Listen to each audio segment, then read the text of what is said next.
జనగామ జిల్లా పాలకుర్తి నియోజకవర్గం కాంగ్రెస్ లో మళ్లీ లొల్లి తెరపైకి వచ్చింది. కార్యకర్తలను బెదిరిస్తున్నారని జాన్సీరెడ్డి ఎమ్మెల్యే యశస్వినిలపై సంచలన ఆరోపణలు చేశారు దేవరుప్పుల కాంగ్రెస్ నేత పెద్ది కృష్ణమూర్తి. నియోజకవర్గంలో ఆ ఇద్దరి వ్యవహారంపై ఓ కార్యకర్త అధిష్టానానికి లేఖ రాశారన్నారు.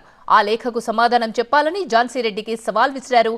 పాలకుర్తి కాంగ్రెస్ పార్టీని కాపాడుకోవడమే తమ లక్ష్యమంటున్నారు కృష్ణమూర్తి.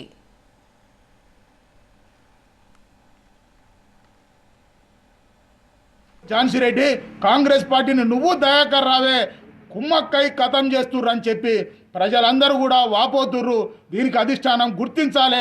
ఎమ్మటే ఈ ఇద్దరు నాయకురాళ్ళ మీద యాక్షన్ తీసుకొని బాధ్యత వేరే వ్యక్తులకు ఒప్పచెప్పాలని కార్యకర్తలు కోరుకుంటున్న మాట నిజం. ఇది మాత్రం వాస్తవం. ఈ రోజు నీకు ఉత్తరం వచ్చింది. ఒక కాంగ్రెస్ పార్టీ నికాసైన కాంగ్రెస్ పార్టీ నాయకుడు కార్యకర్త నీకు ఒక ఉత్తరం పంపిండు. ఏఐసిసి నాయకురాలికి ఒక సమాధానం చెప్పమని చెప్పిండు. నీకు దమ్ము ధైర్యం ఉంటే నువ్వు నిజంగానే పాలకుర్తి ప్రజల మేలు కోరేదానివైతే, కాంగ్రెస్ పార్టీని బతికియాలనుకున్న దానివైతే ఏ సమాధానం చెప్తావో చెప్పు. నీ సమాధానం కోసం లక్షలాది మంది నీకు ఓటేసిన ప్రజలందరూ ఎదురు చూస్తుర్రు. కార్యకర్తలు మాత్రం చెక్కు చెదరకుండా ఉండాలి, ఉండండి.